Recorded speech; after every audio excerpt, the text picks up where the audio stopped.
In this video, we are going to discuss the topic of scaling into a trade, of understanding what your full position size is, and adding on to winners. Guys, it is our trades here back with another video. We are talking about the futures market here today and always. If you like this content, please make sure to like, comment, subscribe, and use the affiliate links in the description box below. Every time you use those affiliate links, guys, I get a 15% commission depending on, that's usually what the companies pay.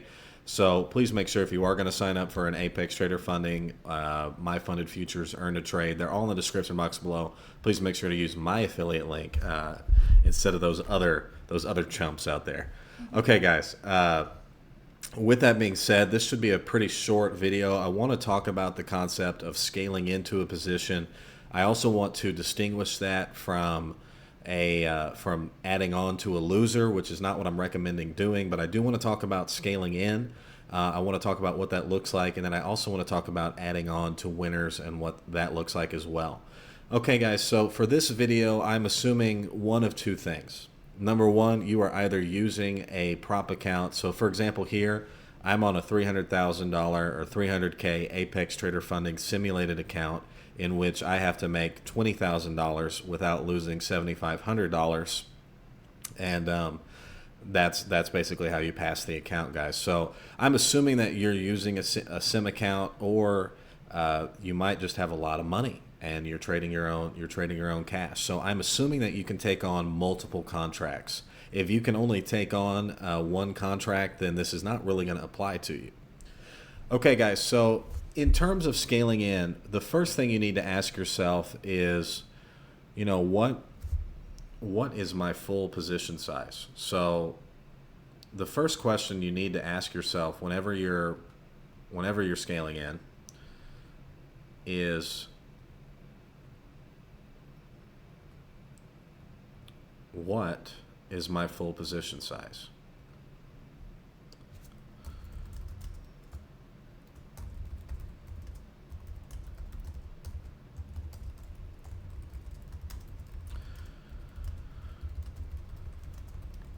So guys, whenever you're scaling into a trade, in other words, you're not putting on your full size at once, you should have an idea of what your full size looks like. So when I'm here on the NASDAQ on a 300K Apex Trader Funding account, getting anything above like 5 contracts is going crazy. So I know that my full position size looks to be about 4 to 5 contracts. So if I want to start with 1 contract, I know that ultimately if the trade is going well and I want to add on to my winner, that I'm looking at 3 to 5 contracts in total. Okay, guys, scaling in number 2. Question number 2, is my trade winning or losing? So guys, the next item when you're going in with less than full size. So what I mean by that is if you know that your full size is 4 to 5 contracts and you're starting, let's say, at 1 contract, so you're starting at less than your full size, the next question to ask yourself is my trade winning or is it losing? So if you put on that first contract and the market immediately goes against you, good idea that you might have a losing trade and you want to wait until the market either comes back or you want to close out your position for a loss. You should only be adding on to winners. So what do I mean by that? If the market is going in your favor, in other words, let's say that you're taking a long position and the market's going up, notice that the market continues to travel in that direction. But similarly, when the market is going down, it tends to continue to travel in the direction in which it was already going, guys. That's what these markets tend to do, especially with the NASDAQ, especially with a lot of your trending instruments. The market will typically tend to continue to move in the direction in which it was moving before. Call it inertia, call it momentum, call it what you want to call it, but that is the case. So if your trade is losing, it's likely to accelerate in the wrong direction. Similarly, if your trade is winning, it's likely to move in the right direction. So scaling in 101, the first question is, what is my full position size? Question number 2, is my trade winning or losing? And the idea, guys, is that you want to add on to your winners and you want to cut your losers. So scaling in, I also now want to talk about the concept of putting one contract on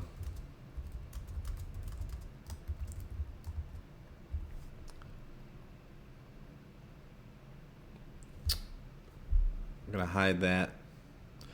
Okay, guys, this is something that ICT talks about, and you also see it with Tom Hugard as well, and with professional traders. They typically do not go in with their full size. So if you have, if you're well capitalized, or you're trading a fake money account like I am, and you can pretend like you have the money, you don't want to go in necessarily with your full position size right off the bat, which is what most professional traders do. They will go in with a smaller position size than their full position size.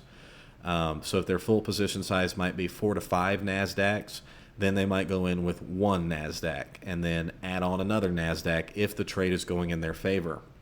In other words, guys, it's pretty common for professional day traders not to go in with their full position size right off the bat. Again, guys, if you can only trade one contract, then this is not necessarily going to apply to you. But if you are trading an Apex Trader Funding, MyFundedFutures, Earn a Trade, you're trading a prop firm account, and let's assume that you're trading the largest one, or one in which you can trade multiple contracts, this is going to apply to you.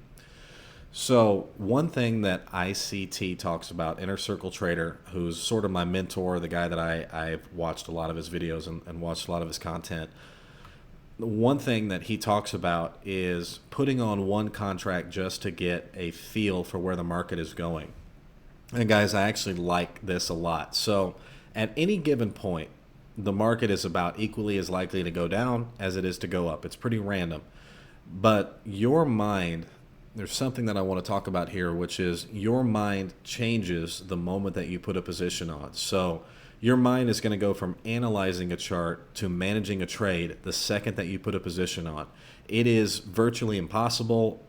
You should be trying to, but it is very difficult to continue to analyze the chart when you have a trade already on. So what do I mean by that? Very difficult to continue to analyze what the market is doing in an objective manner when you have a position on. That's when you get into trade management, which is another reason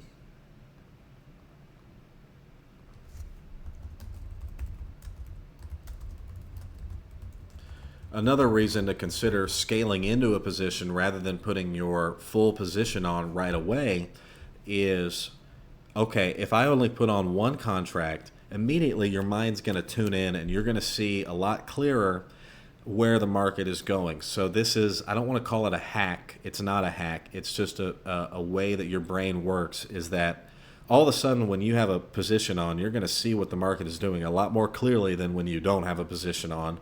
And so that's one reason why scaling in can improve your trading. It can improve how well you're doing, because when your brain switches from when you don't have a position on to when you do have a position on, all of a sudden you're a lot more tuned in.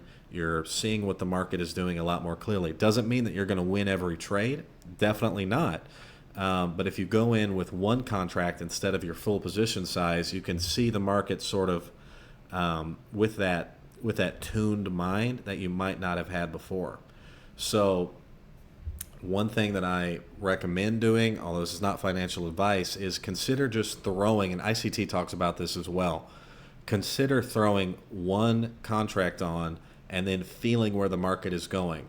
Now, is that the world's most scientific method? No, it's not. But trust me, whenever you have a position on, your mind is going to tune a lot more, be a lot more tuned, a lot more focused than when it was otherwise not. So to give you an example of trading in, we're here on the hourly chart. A very simple example is your first contract would come in down here, second contract would come in somewhere up here, third contract would come in up here. As the market moves in your favor, you are not closing out positions when the market's moving in your favor. You're adding more risk on as the market moves in your favor. That's called adding on to winners. So rather than adding on to losers, which is what 90% of day traders do, and that's a big way that you're going to lose, instead you go into the market, you start with your first contract, say down here at the bottom. As it moves in your favor, you're adding on a second contract. And as it continues moving in your favor, you're adding on a third contract. Now, again, similarly on the short side, let's say we get in one short contract here, we're adding on the second contract, we're adding on the third contract, and then as the market continues to move in our favor, maybe we'll take 2 contracts off here at the bottom and then let one contract one further, or we'll take all 3 off as we see the market move against us. Guys, adding on to winners is an advanced strategy, but ultimately that's what the big boys do. That's what professional day traders that do really well at this. Typically, what a professional day trader will do, although I can't speak for all professional day traders, let's say that you're not using a hedging strategy. So in other words, if you are not playing the instruments against each other, in other words, you're working for a hedge fund, assuming that you are just a day trader that's trading directionally, typically we're going to call these habits of a professional day trader. Number 1, a professional day trader does not go in with his full size immediately. Number 2, scales into trades. So see number 1 above. Number 3, the average the professional day trader is going to add on to his winning trades. He's going to cut his losers. Okay, and let them run.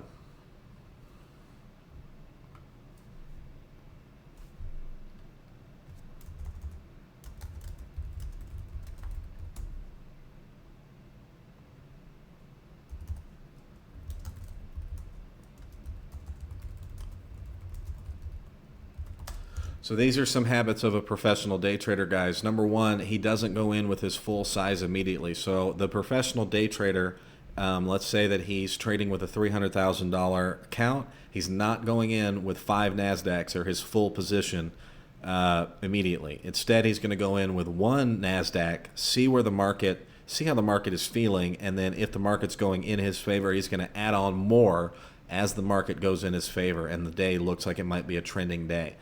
But the professional day trader is not going in with his full size, whatever product it is. He's not going in with his full size immediately. Number 2, the professional day trader scales into his trades. So that goes in with number 1, which is you're not going in with your full position size. Instead, you're scaling into your winning trades and you're cutting your losing trades. Number 3, the professional day trader adds on to his winning trades and he lets them run, understanding that these markets tend to trend in the same direction for extended period of times. So hours, days, they tend to go in the same direction. So when the market is moving in your favor, it's going to tend to accelerate in that direction, and it's not going to tend to turn around, especially when the market's trending.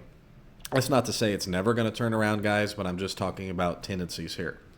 Number 3, the day traders, the professional day trader is going to add on to his winning trades and let his winners run. Number 4, the professional day trader is going to cut his losers, which goes into item number 1, which is when you do not go in with your full position size immediately. So let's say you go in with 1 contract. The professional day trader, if that position is moving against him, he's just going to close it out. He's going to put in a stop loss in the market. He's just going to close it out for a loss, and he's going to get into the next position.